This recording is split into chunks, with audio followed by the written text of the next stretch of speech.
Hello, everyone, and warm welcome to tonight's Love Lab. My name is Philip, and I am one of the founders and CEO of Relate, which is behind this webinar series. And the topic of tonight is a very intriguing and interesting one, and we're going to hold it today in English because we have our hosts in English. And it's about our hot buttons and triggers in relationships and how we can learn to manage them and also understand why we have them and how they can teach us what our different fears and needs are in relationships in order to better meet them. And with us tonight, we have two of the perhaps most certified and experienced relationship experts that we've had so far on the Love Labs, which is Daniela Zambrana and Chris Spicer.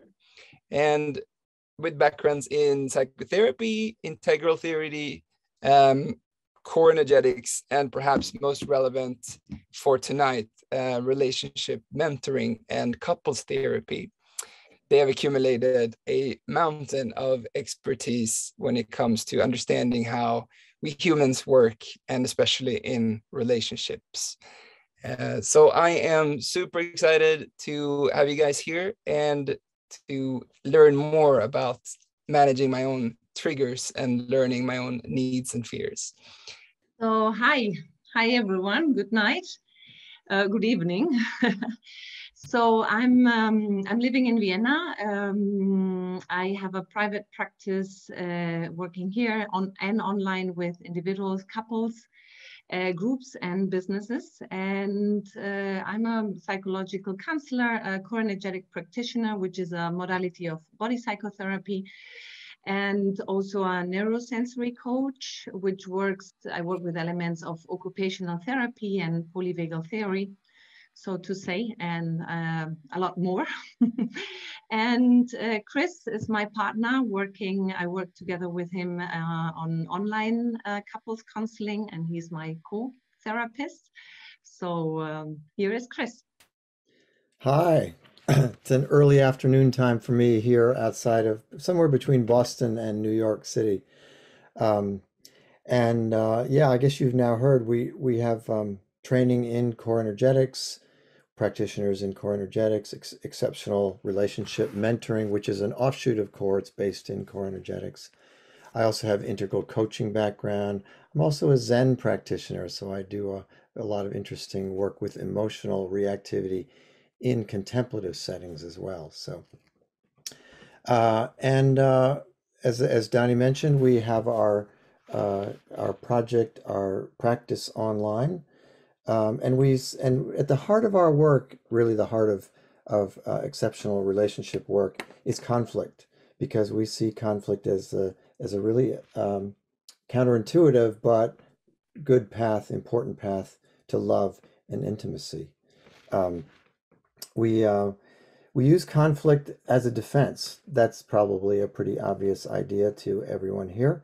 But really what we're defending is not just the issue of the moment, right, what's happening right now, but a whole lifelong history, and particularly some stuck ideas back from early childhood when we were not so well developed and created defenses, not only behavioral, but in our bodies as well. So core energetics works with those stuck places, particularly in our body.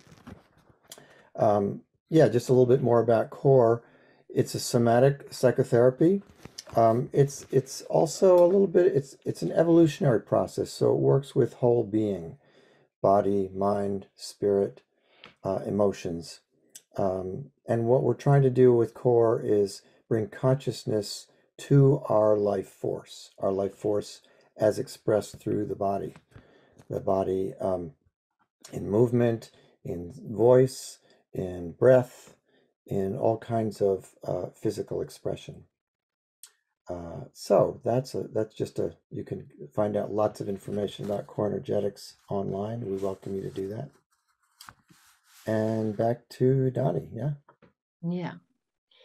So before we start, we want to just to remind you that this is being recorded. So if you don't want to see yourself in a few weeks in YouTube, you should put your camera off. And our structure for this evening is we're going to have 3 short theory parts to guide you through the short process. We are going to have 3 questions on that theory so that you can take some notes for yourself. Maybe you want to grab a pen and a paper. And then we're going to try to encourage you, some of you at least, to share openly here and share your thoughts about the questions we made or about the experiential. And we know some of you don't like it, so if you want to switch also your camera off, that's fine. At least we can hear you. And if not, maybe you can share in the chat. Yeah, regarding the chat, we're not really gonna take care of it in the sense of it's just too much for us to take care of the teaching and the questions and everything, but we will have a look in between if we have time to maybe see the sharings. And if you have any questions, put them in the chat. Philip will collect and filter the questions, and we will go back to them at the end.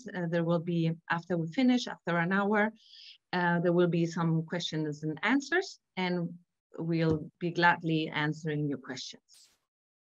So let me share the agenda for today. Hold on. This is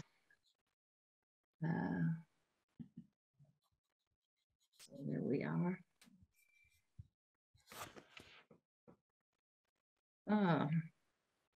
I need some time. So, oh yes, there we are. Oh, sorry. So what's this is how we're gonna move forward in this hour. We're gonna have a look to your hot buttons, to your trigger points. We're gonna explore how you express, or how do we usually express whatever has been triggered, the triggered emotion. This is what we call mask behavior. We're also gonna look what is underneath your trigger point. So what are the hidden or not acknowledged, or probably not conscious feelings and fears around that. And at the end, we're gonna have a look to our basic needs, because as you will see at the end, our biggest longings, our biggest fears, and this is really the journey to meet that fears and that longings, and to communicate and relate from that vulnerable place. So I'm gonna switch over to Chris, and he's gonna start with our first exercise. So, yeah, we want to actually, it's difficult being in a virtual forum. We love to work in person a lot, but we're going to show you a little film clip to try and get some feelings worked up, right? And it's from just a couple of minutes from a film called Revolutionary Road. It's probably about, back in 2004, 2005. So let me go right to that. And what we're inviting you to do is just feel the energy of the movie. You won't know the story in particular, except when it starts, the couple in the film have just started a fight. And so you'll see that happen. And just watch how they interact, what their bodies are doing, what the feelings are, what comes up for you. So I'll go to sharing. And here we go.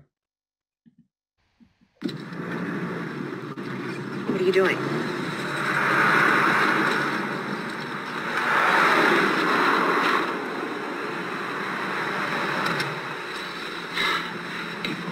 Sweetheart, let's talk about this, okay? Please don't do that.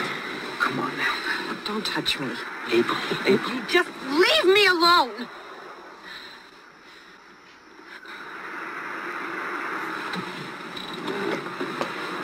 Okay. It strikes me that there's a considerable amount of bullshit going on here, and there's just a few things that I'd like to clear up, all right? Number one, it's not my fault that the play was lousy, okay? Number two, it sure as hell isn't my fault that you didn't turn out to be an actress. And the sooner you get over that little piece of soap opera, the better off we're both going to be. Number three, I don't happen to fit the role of dumb, insensitive suburban husband. You've been trying to lay that crap on me ever since we moved out here, and I'm damned if I'll wear it. Number four, April. April! April! What the hell are you doing? Get back in the car! No. I will in a minute. Just let me stand here for a second. God damn it. April, can you please just get back in the car and talk about this instead of running all over Route 12? Haven't I made it clear I don't particularly want to talk about it? I mean, Jesus, I'm trying to be nice about this thing here, for God's sake. Oh, how kind of you. How terribly, terribly kind of you. Wait a minute, I don't deserve this. You're always so wonderfully definite on the subject of what you do and don't deserve. Wait a minute. Wait a goddamn... April, now you listen to me. This is one time. You're not going to get away with twisting everything that I say, April. This just happens to be one goddamn time. I know I'm not in the wrong here. Christ, I wish you'd stayed You know home. what you are when you're like this, April? You're sick. I really mean that. You're sick. And do you know what you are? What? You're disgusting. Oh, yeah? You don't fool me, Frank. Just because you got me safely in this little trap, you think you can bully me into feeling whatever you want me to feel. In a trap. Yes. You yes. in a trap. Me, Jesus Frank. Christ. Me. Don't make me laugh. Pathetic, self-deluded little boy. Look at you. Look at you and tell me how by any stretch of the imagination you can call yourself a man. Oh, Jesus Christ! Okay. So just feel into what's going on for you right now after watching that. Lots of high energy, lots of reactivity. That's what triggers are, right? Both of these people highly triggered. And we want you to, to settle into our activities and our teaching today, to find your own experience. It might be something like that. Find a recent conflict that you've been engaged in. It could be with a partner, it could be with a family member, someone that you know pretty well.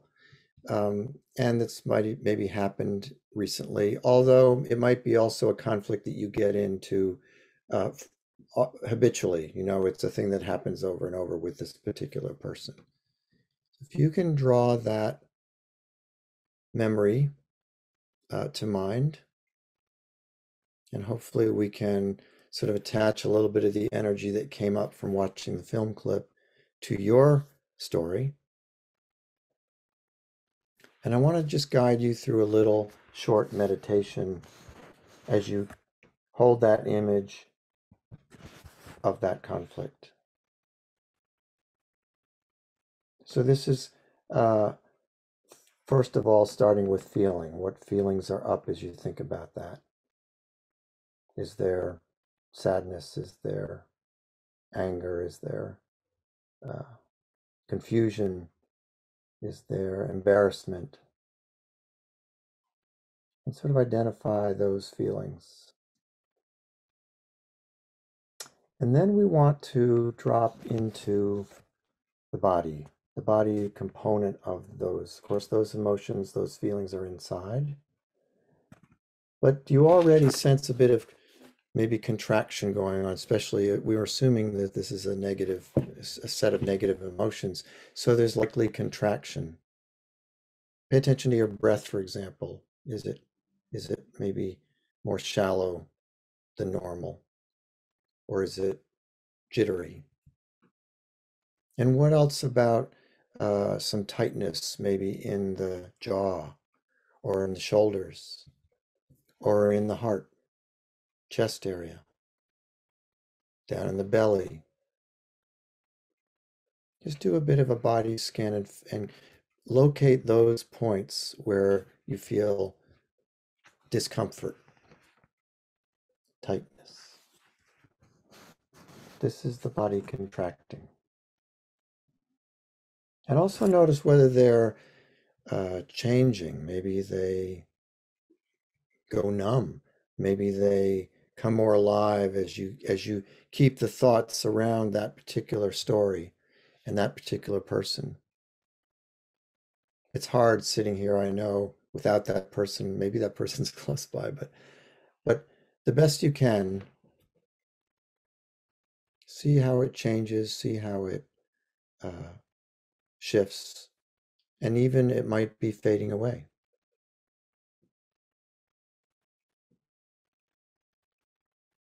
So that's a somatic experience of conflict.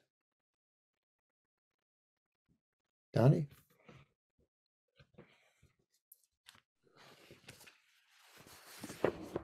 So after this little meditation, and hopefully you still have the feeling in your body, so you can kind of take it as a resource. Let's reflect on some of the questions we have prepared for you, which are, what are your hot buttons, right? What did you react to maybe in the film or maybe in your personal life? Is it being yelled at you? Is it being lied? Is it being betrayed? Being ignored, right? What is it? And maybe you want to take some notes for yourself. So how do you react, and how does the other react? What do you do? Like what is your go-to place? Do you swallow down? You yell back? You're yelling back? You slam the door and disappear, or you just smile? Is it more passive aggressive, or do you go silent? What do you do? And what's your experience in the body? How do you have a conscious body experience while you are in conflict, or is it you just disconnecting from your body? What does, do you notice your jaw, the tension in your jaw or in your chest? As Chris was saying, what happens? So maybe one of you wants to share about and give some answers to these questions. And if not, just make some notes for yourself. There's, let's see, who's that? Malin? Yeah. Has her hand up? Yeah. Let's Malin, see if can you... maybe we can stop the share, Donnie, and we can find Malin.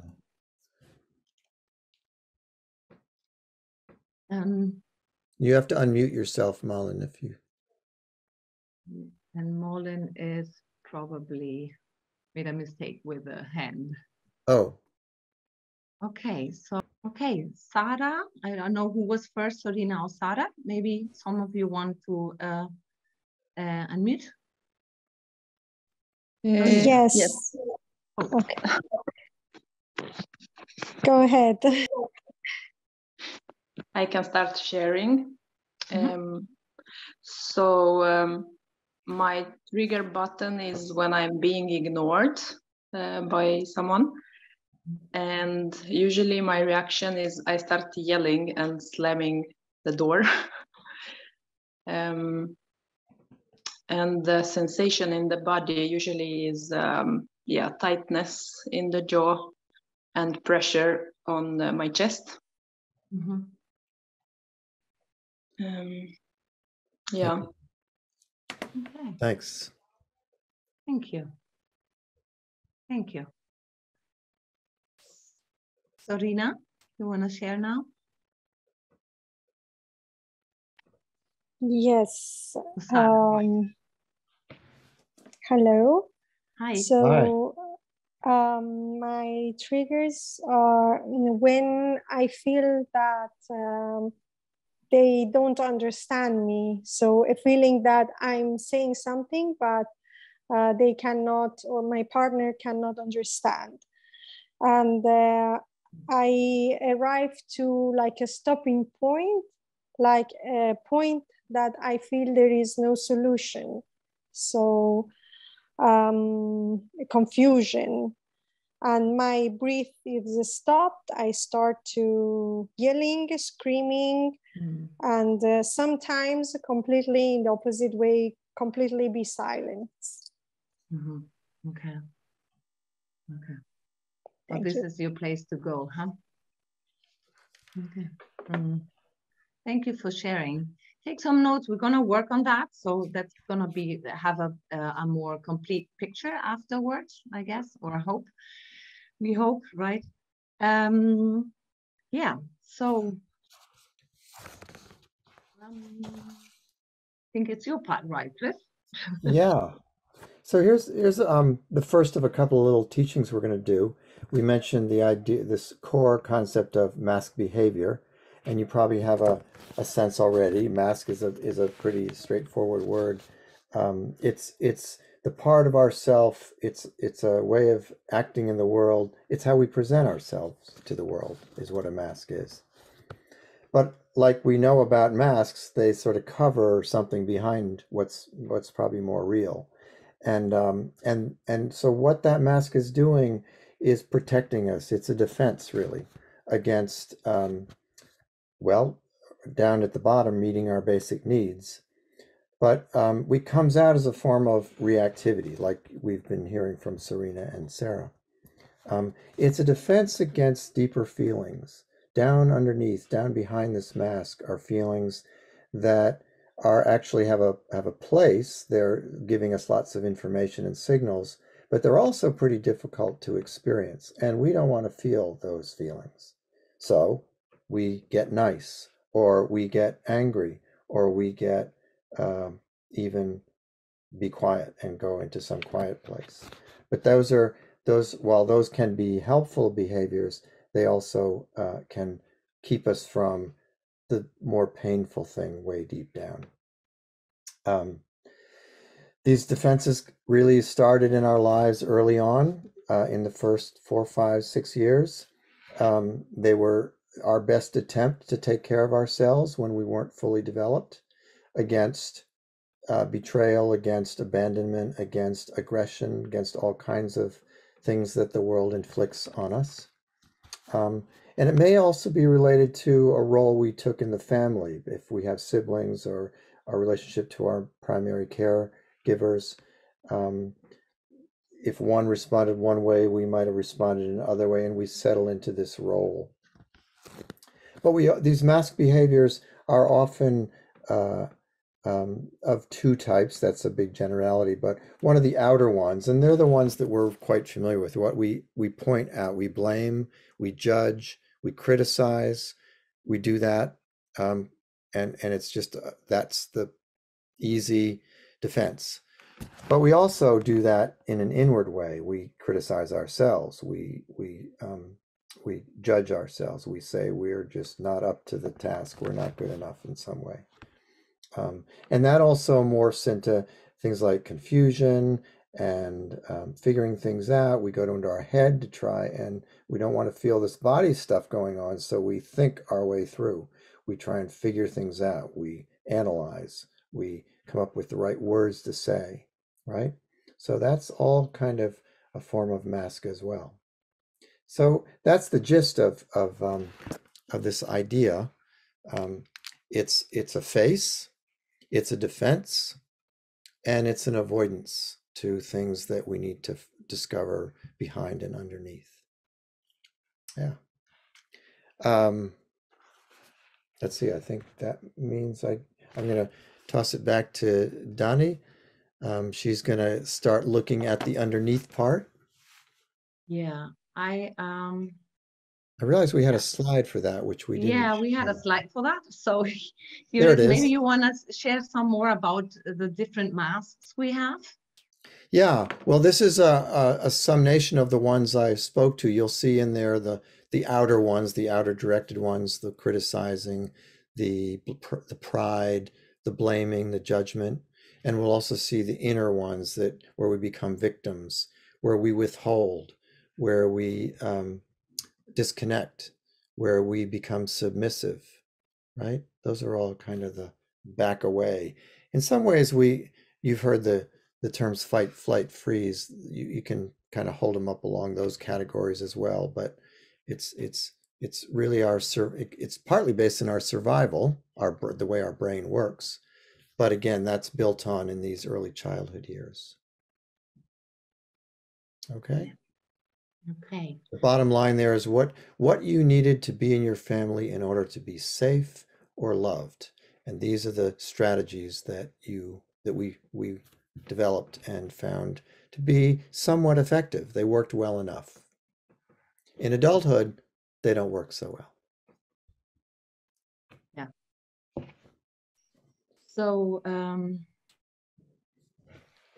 as Chris was saying, the mask is a protective mechanism. It's where we try to hide on our deeper feelings, although we have feelings attached to that mask, right? I mean, if we go into criticism or judgment or submissiveness or whatever it's our place to go to, right? There are feelings attached to that, but they are more superficial, as we say. And we took this picture of the iceberg because of it's a good analogy, so to say, of how the feelings we're feeling, and some of you shared, right, Sarah and Sorina, about the anger and the yelling and maybe the distress. This is something, those are feelings where we don't have problems with, right? Those are feelings where we were allowed, so to say, to live through when we were a child. And really underneath what the mask is protecting is the more unbearable feelings, which are attached to really to our unmet needs. And we're going to go there after that. But it's protecting, the mask has a protective purpose. And the purpose is to protect or to help us to avoid the difficult feelings, which are underneath that the water, so to say. And those are many times unconscious, or we just don't want to acknowledge them. Even, and it has a lot to do with unconsciousness, right? But those are most of it, as I said, feelings which we're not allowed to feel when we were a child. So me personally, I choose that slide or this picture because for me, anger was not a problem to be shown in my family as a child, right? So I was many times angry and I could express my anger, which was good for me at some point. But my underlying feeling of sadness was a really difficult emotion for my whole family. So it really almost didn't get in touch with this. So it was very buried, very deep inside. And it has been a long time task to get in touch with that sadness, right? So it may be anger in your surface or my surface, and in your surface may be something else, right? So yeah, let's do an exercise on that, Chris, right? Okay, yeah. We can go, I think we can go on to the next slide. We want to pull these two ideas together, the idea of the mask and the idea of what's behind the mask, particularly the deeper feelings. And this is a little bit of just a continuation of the exercise that we brought you through just a little bit ago. But here we want to focus on the deeper down feelings. So the first is to get there. What's your favorite mask? Do you run away? Do you fight? Do you shut down? Or you could think of it in terms of the inner and the outer that I spoke about. The outer pointing the finger away from you, or pointing the finger toward you as a blame. So what is the mask you put up? And we'd like a few of you that might be willing to share. Secondly, so what is the difficult emotion hiding underneath? And that's where we really want you to take a look at right now. And of course, all throughout, we make sure we bring attention to the body experience of difficult feelings as well, so you can speak to that. But there you see the list from the previous slides, the mask behavior, and then the deeper down feelings Dottie gave her own beautiful story about. So we'll bring that slide down and then see if there's a little bit more sharing that people would be like to do. And if you are not familiar with the Zoom hand that you find under down at the bottom of your screen, you can just wave your hand. We can look for you that way too. You may have a question at this point too, and that's fine as well, but we'll give priority to those who want to share. And then if someone comes with a question, we can do that as well. Anyone? Yeah. Is it Tina? Yeah. Yeah, it's Tina. Thank you. Yeah. So I kind of have the two go-tos for mask, I think. One is when it's kind of a lower grade energy, I tend to kind of lash out with sort of sarcastic humor to get to somebody. Yeah. And if it's more charged, I completely withdraw. Not like in submission, but in anger and like, you can't make me engage, fuck you. And I just cut the person off. Yeah. So what's hiding behind that, I think, is definitely sadness. I don't want to be seen crying. I want to put on a show that I've got my shit together, I'm under control. And, there's sort of I can take it, I'll take you on. And, I feel it in my body and my throat, just tight in my throat, and my jaw is just also tight. It's those two places. Right. Yeah. And are you generally aware of that body when in the moment of reactivity, when you're right there on the fire on the line? Are you able to? If I get anywhere near the sadness, I absolutely feel it in my throat, and I'm holding that for sure. Okay. Yes, I am. I'm not so much when I'm sort of lashing out in sarcasm. I don't even realize sometimes until later that that's an anger response in me. It's very subtle until someone gets poked by that, and then they comes back at me, and I don't even know why they're starting it, because then I rewind it later and like, oh yeah, I kind of started that, and reacting to something. And that one I don't feel as much, but boy, if I'm really mad enough to cut someone off like that, it lodges right here like crazy. Yeah, but isn't it amazing how these deeply ingrained behavioral habits just we say knee-jerk response because we don't even think, they just happen. Absolutely. Thank you. Thanks for that. There was another hand up I thought I saw. Maybe that hand went away. Anyone else? Yeah. Sorry, get my Katina? Am I saying that right? Yeah, that's quite right, Katina. Katina, yes. Well, actually, you've been asking which one was my favorite mask. Actually, I don't have a favorite, but I know them all, I suppose. Fight, flight, and freeze. And actually, they are in different parts of my body. I do have this feeling in the throat for sometimes that you just described. Sorry, I forgot your name, Tina. Tina, yeah. I just got it. And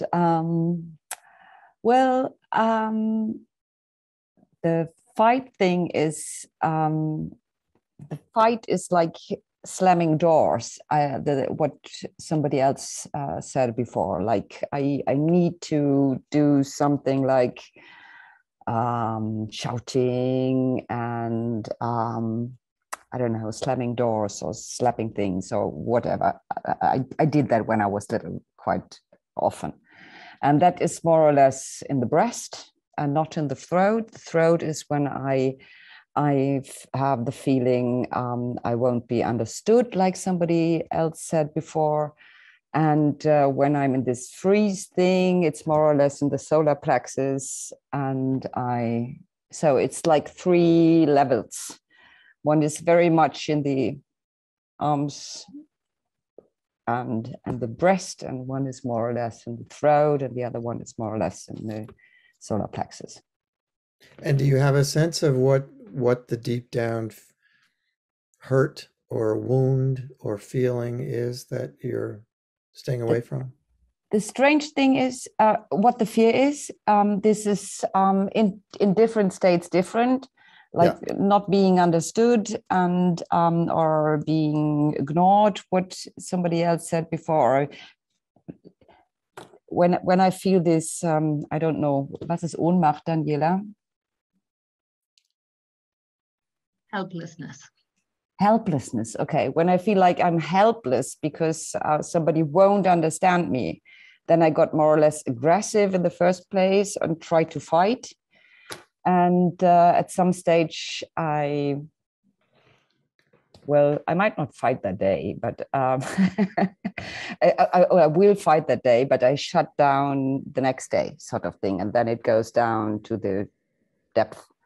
The thing is that I might be upside down or inside out in some sense, because I do not have so many words for describing what I feel emotionally. I don't have this cognitively. I can very easily describe the feelings I have, because I have this, I feel it very much in the body, but I don't have too many words for it. So well, that's in our work, that's an excellent starting point, is to know where it is in your body. But then we can explore, and we do this, of course, more in depth in our work. But if you use the word helplessness, we might go try to find out underneath what, well, being helpless, that can be terrifying. So we identified terror as the really dark, deep feeling that we don't want to go near, right? So that's just, and that's mostly because of being misunderstood or not understood, because there will be just too I'm like stuck in the duality. Right. But you see how that all that activity up here in your adult world, where you're functioning quite fine, I'm sure, and yet these things happen, and it's really touching on some really survival level feeling. And so we start to figure out the connection, and the more we can become aware of it, and naming it does help. The more we become aware of it, then the more we can look at it and not be triggered by it so automatically. We can slow the whole reactivity process down. Thank you. Thank you very much. Okay. I think we have to move on, right? Yeah. So thank you for sharing. Now we're going to talk about the needs. And so you've heard it already a few times from us. It's all about the needs underneath that feeling we don't want to feel. And it's really the need we don't want to feel, or the unmet need, what we don't want to feel, right? So it's we're gonna give you a short review, because of the time, a short review about the early childhood needs, early childhood development from a body psychotherapy perspective, which goes from 0 to 3 to 5 years. And from this perspective, and there are many different perspectives or concepts about basic needs, and depending on which theory you want to apply, if you come from the attachment theory, and there are many others. But here we talk about, there are 5 basic needs and rights we have as children, as little babies, which is the need to feel safe in this world, the need to be nurtured, and not only by giving breast, by also by touching, warmth, love, right, attention, the need to individualize from our parents, the need to assert ourselves, to know what we can do, what we are able to do, and the need to be seen and loved for who we are, right? So these needs, which develop depending on the phase of our, while we're growing, so to say, these needs are probably not going to be met.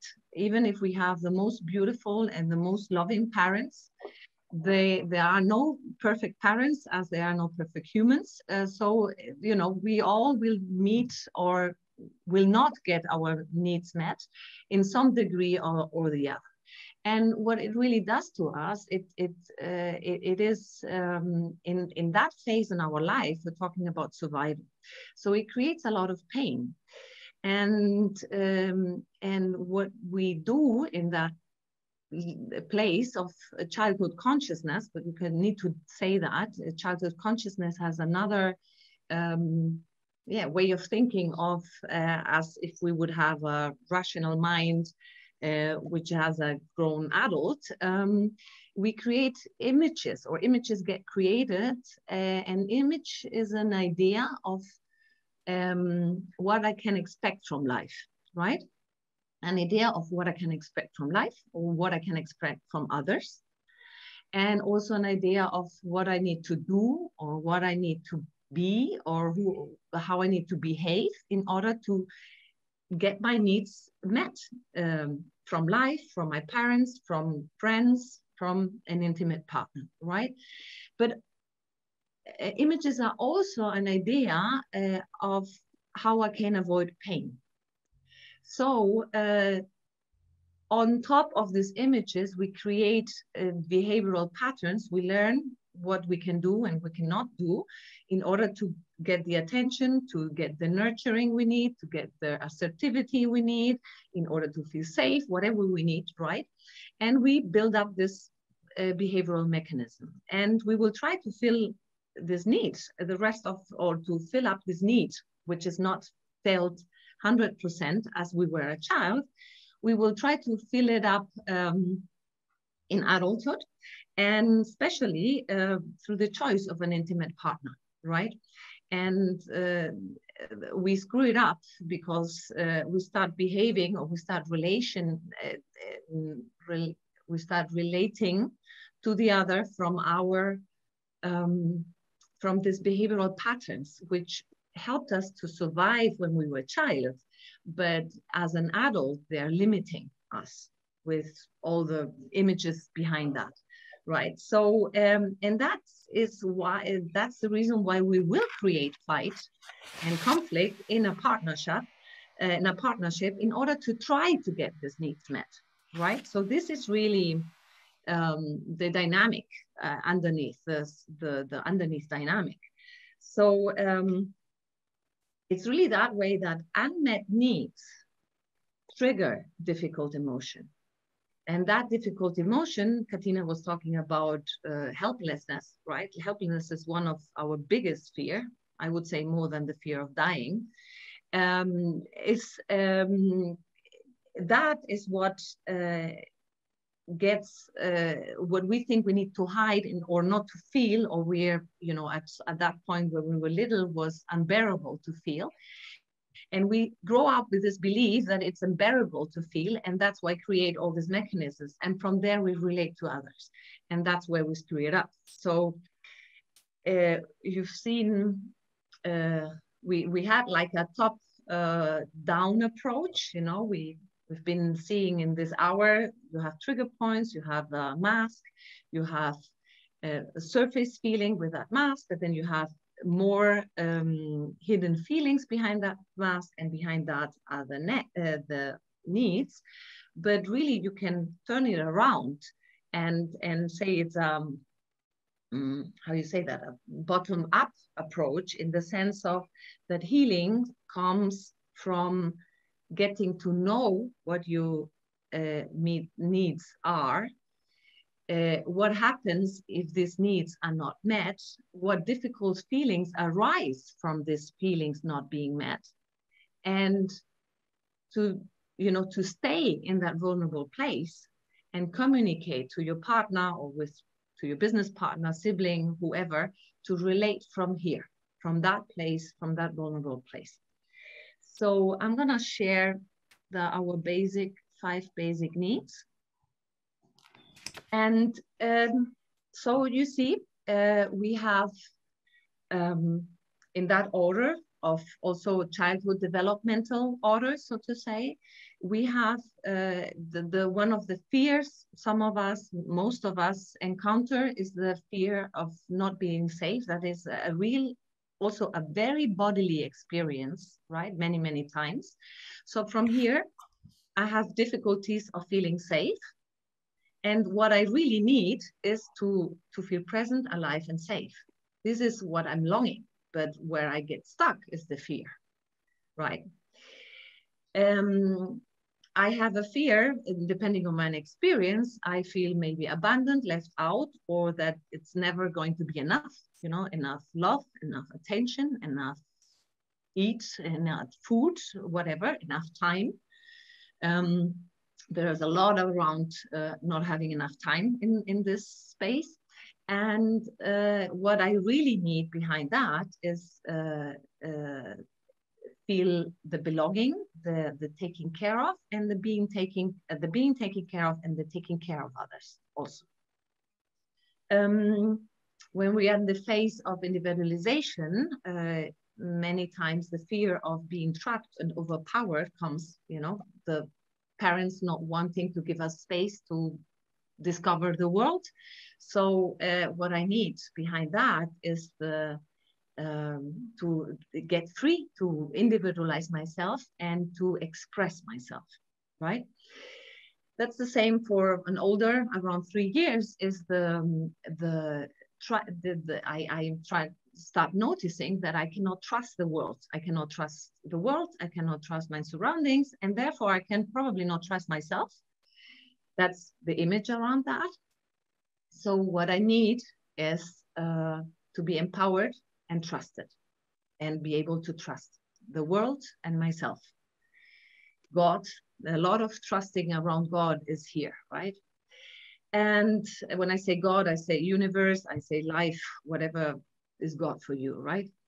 And at last but not least, a lot of us know that one, right? Is it's more in the older stage.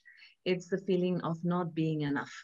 So not having enough, that's the second stage, but the fifth stage is not being enough. I'm not enough. And what I really need is to feel worthy and to be real, to be me and feel loved for who I am. So as you see, these are the 5 basic needs: safety, belonging, freedom, empowerment, and worthiness. And your biggest fear, behind your biggest fear is your biggest longing, as we always say, right? So maybe you wanna reflect on what is your need,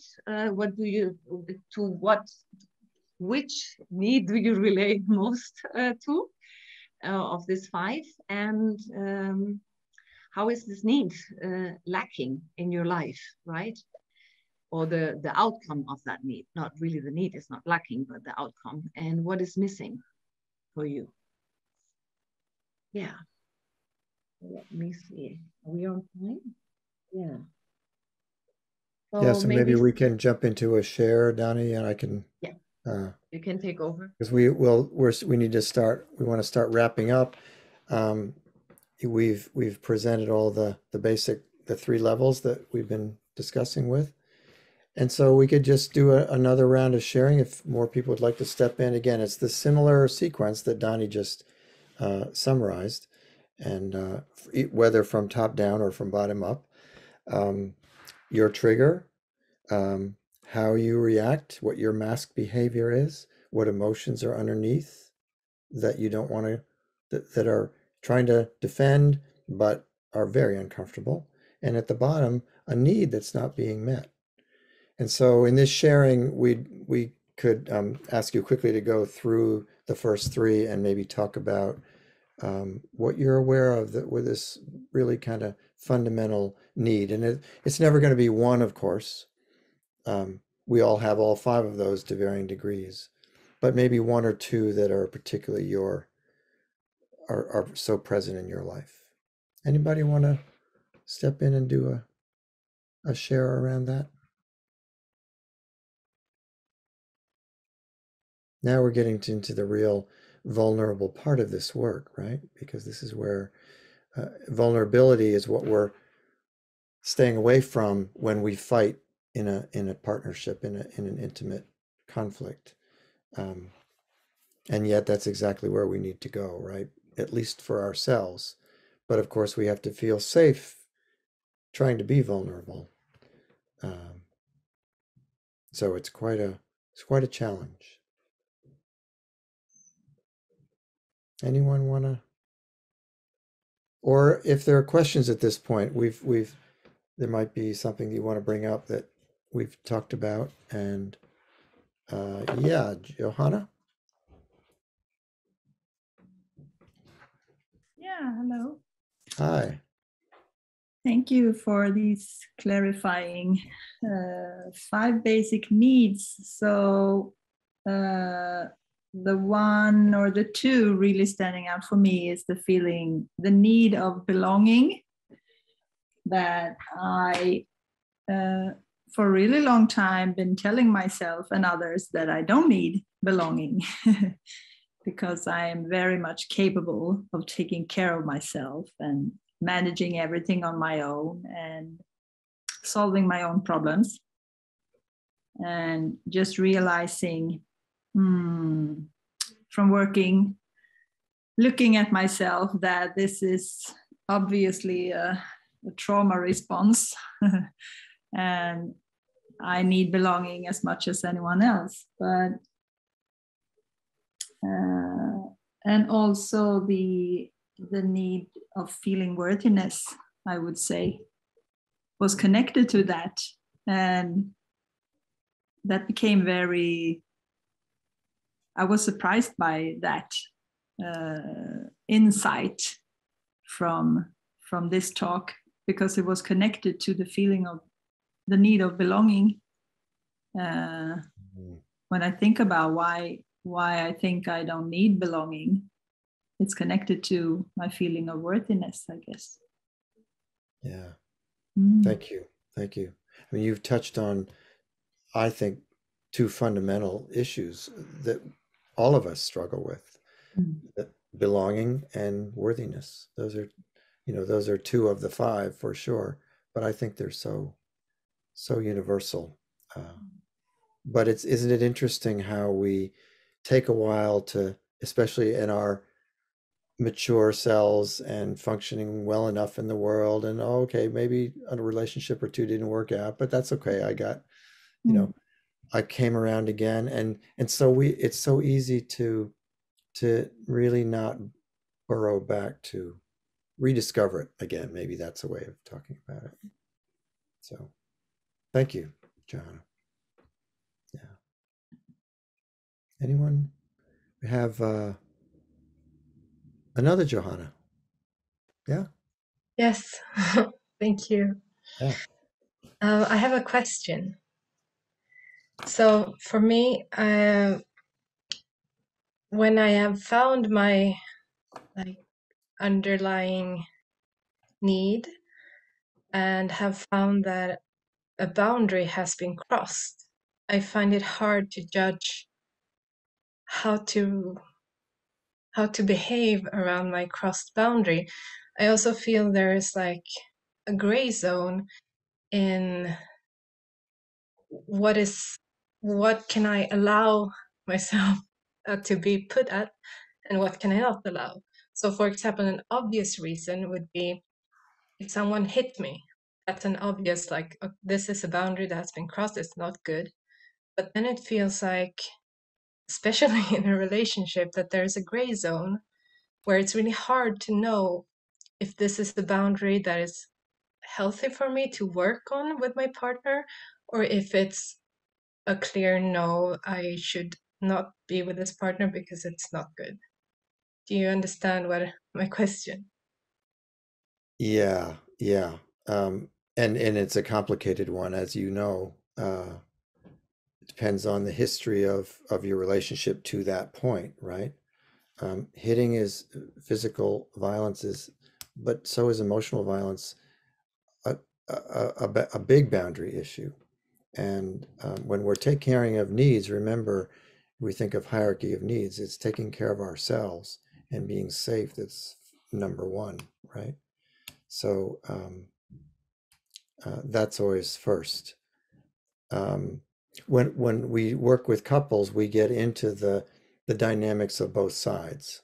So for you to decide whether to stay in such a relationship or not, really means understanding what's going on for the other person, but it's also about knowing whether that person is willing to look at their own vulnerabilities and their own shortcomings and their own nature of their reactivity, right?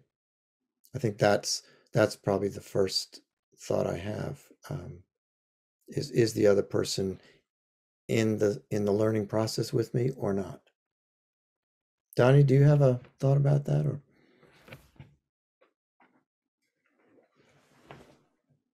Yeah,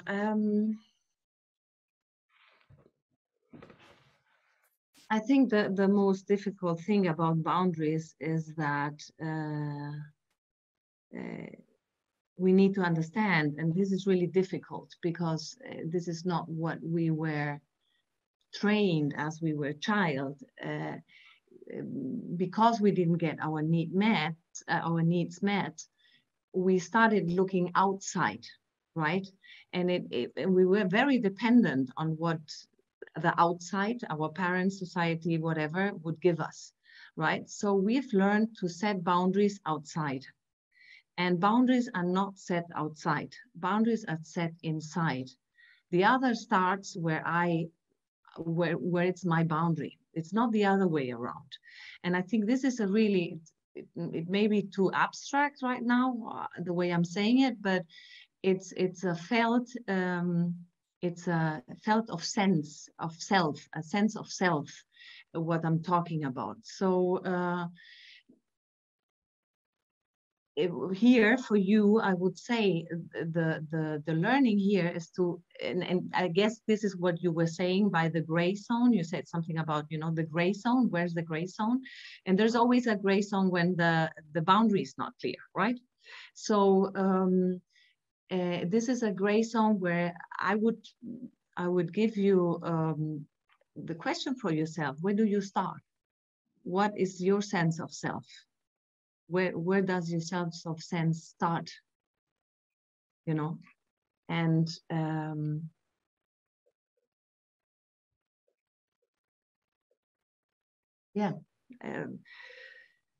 working on your self of sense, I think, and where does your boundary start? I think this would be a starting point for you.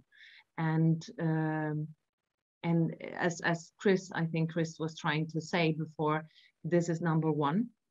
So you should really take care of yourself, and maybe you need to make some difficult decisions for yourself and get help.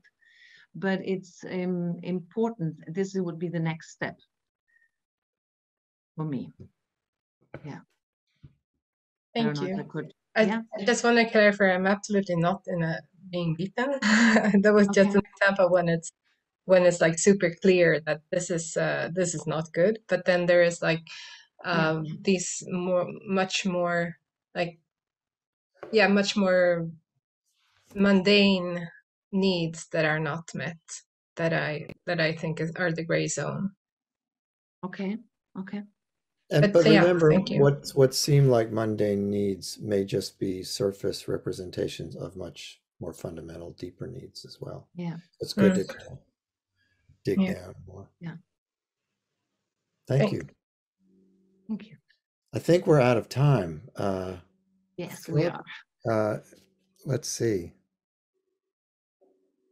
Well, just as a quick way of wrapping up, is that okay? We'd take 10 seconds or 20 seconds. Donnie, if you could put up that 10th slide. We've said this, I think, a number of times now, so hopefully this is just being able to see it. What we really are suggesting to flip down these levels is when you find yourself in the conflict, and all of a sudden, you ask these three questions. What's happening? Meaning, get in touch with the reactivity in your behavior and in your body.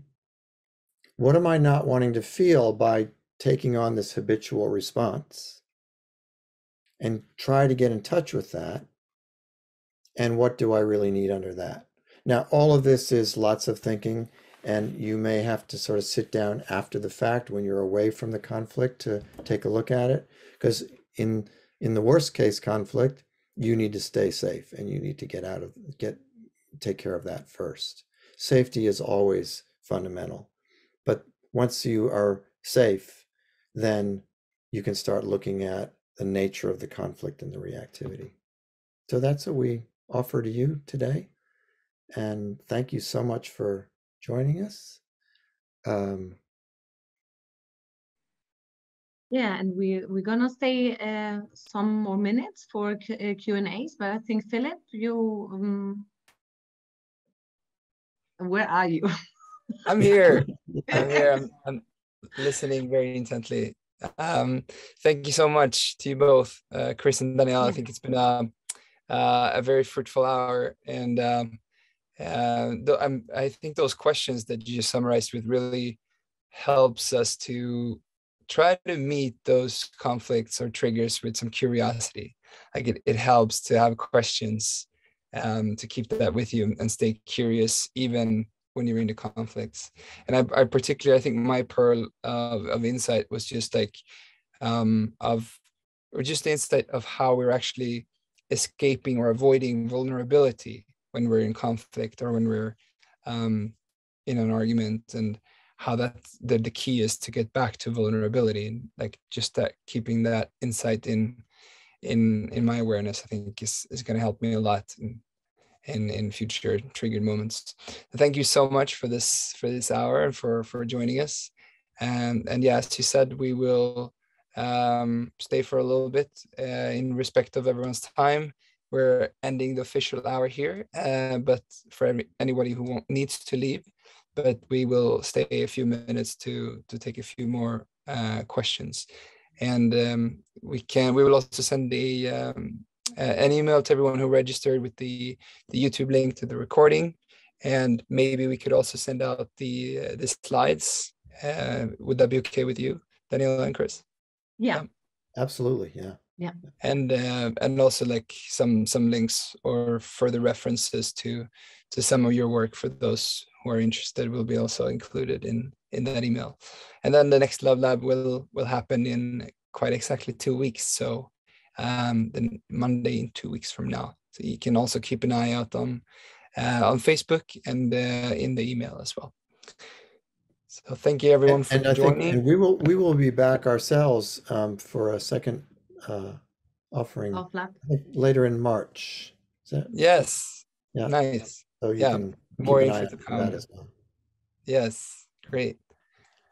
And yeah, so thank you very much. And for you that needs to leave, you can leave now, and then we will stay and see if there are any more questions. Yes, I have one. Yeah. Yeah. Hello.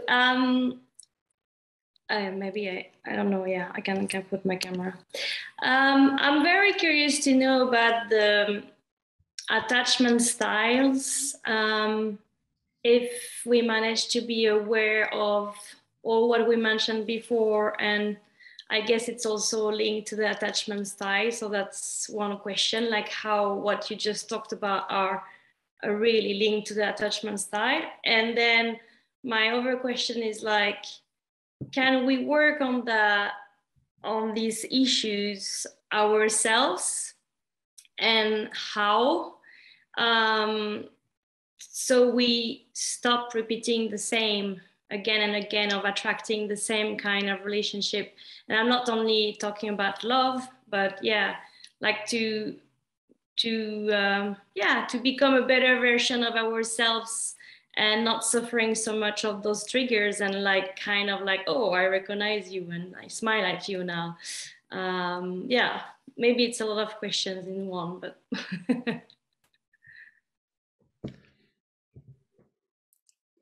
Donnie, do you want to talk about the attachment question? I'm going to throw that one to you. Okay. I take the challenge. So yes, it is related. I mean, at the end, the attachment theory does, let's say, how to do this in a very simple way. the attachment theory really talks about 4 different ways we have to attach, or how we relate, and it's depending on the relationship we had with our parents, especially with our mother, and if we've learned, you know, to kind of are we the avoiding type, right? That would be more the part who's saying I don't need you, right? And it's more related to the abandonment part we were showing. Or am I more the one seeking always for connection, right? This is the other side. So I would really need to think about how this 5 basic needs that we have shown today could, let's say, overlap or ingrain to the attachment theory. But it's really, I mean, there are other theories. The next workshop is going to be about autonomy and connection and so on. So you can see that question of needs from different perspectives. So and needs can have different how you say that, different ingrainments, so to say, right? So I don't know, I think it took off. Could I answer your question? Yes, I wonder as well if we can do that alone. You said if yeah, excuse me. No, I wonder like if it becoming like really recurrent and like a bit like becoming almost like an anxiety. Is there a chance to heal that on your own, or is it these kind of things that you really need to seek help for? Because I mean, yeah, I mean, opening awareness and doing this kind of webinars and reading, and it's great. And we all have difficulties in coming out of our vicious cycle, so to say. I mean, we're just humans, right? So that is why most of us need help to you know, to move forward. But one of the, yeah, I would say jewels of core energetics or of the work we do is we work a lot with a negative intention and negativity. And this is what we've been trying to explain today, you know, like, you know, you have negativity, which are the negative feelings, as called negative. For us, there are no positive or negative feelings, it's just feelings. But, you know, like rage, anger, disgust, and all these things are negative feelings. So we work with these negative feelings to give them an expression, also a body expression, and to give them a space. And that's important. But what is really most important, and what keeps you and everyone, me including, and Chris, is your negative intention. It's the part of you that yeah, got hurt when you were young, and is the part of you who is deliberately wanting to stick to the negativity, to the anger, or to the disgust, or to the whatever frustration, in order with a purpose. And the purpose is the punishment of what you did to me, right? And this is really what keeps us in the vicious cycle. The unconscious, many times it's very unconscious, but the negative intention on saying, I'm gonna keep being angry at you, and I'm doing this to punish you for whatever you did to me. And in reality, it's whatever our parents did to us, right? It's not the partner right now, but many times our partners do reflect the positive and the negative qualities of our parents. So, and to see on your own without help this negative intention, it's like your shadow. You've probably heard this, you know, the shadow place. It's really difficult. It's really difficult. As for my experience, right? And I mean, we've been working a long time, and we as therapists, you know, we keep on doing therapy and supervision. So it's, you know, it's probably a lifelong journey. And of course, the more you work on yourself, the more you're aware, and, you know, it becomes easier and you see more, but it's really difficult to do it on your own, I would say. Yeah. I often find myself saying that I wish we taught emotional intelligence for kids in school. And some places do, but generally not, especially when you get into your teen years where we need that help so vitally and we don't get it that much from home. So, and the other thing that Donnie referred to, of course, is our focus on core is also to learn how to work with the body. And you can do a lot of learning on your own about that, whether it's theoretical or with actual bioenergetic or core energetic practices, or just simple body awareness practices like yoga or martial arts or and so on. And I do a lot of meditation myself. So all of that is supporting inner physical sensory awareness, and that's so crucial to starting to break these patterns that we've spent a lifetime perfecting, right? Yeah. Sarah? Thank you. Yes.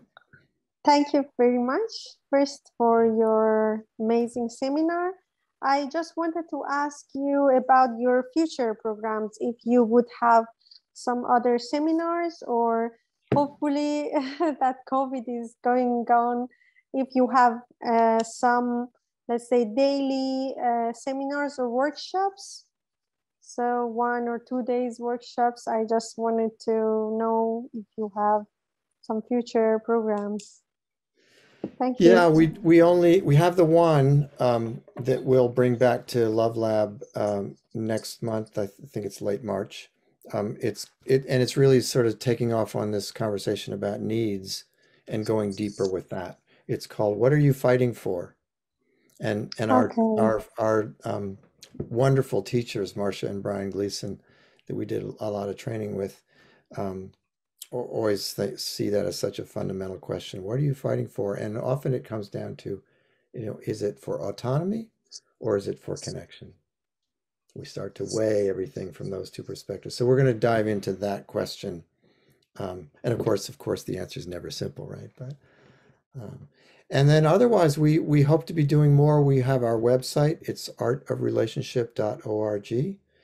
And you can go in there and we will start announcing our work through there, and then developing a mail list. You can also contact us personally through that website. It's, am I right, Donnie? contact@artofrelationship.org. I'll put it on the chat. Yeah. Thank you very much. You're welcome.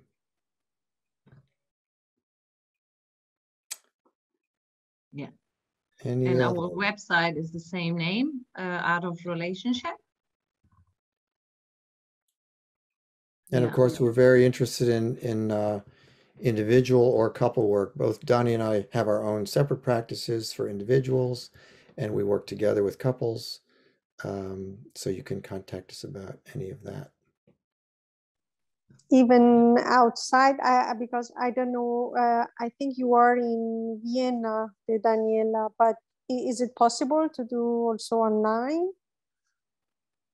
Online? Online. Online, yes. Yeah. We work online, both of us, privately or separately, as we work as a co-therapist couple, so to say, in helping people in relationship, not always couples, like it could be a conflict with your parents, with your siblings, with business partners, whatever. So people in relationship, whatever kind of relationship is that. Right. Yeah, and we do that online. Yeah. And of course, I think we all know that some of our hardest encounters and our hardest learning is with our family of origin, right? Our caretakers, our siblings, those are the people we set our patterns with. And so they're some of the hardest to deconstruct. Thank you very much. Thank you. Thank you. Last question, or are we good?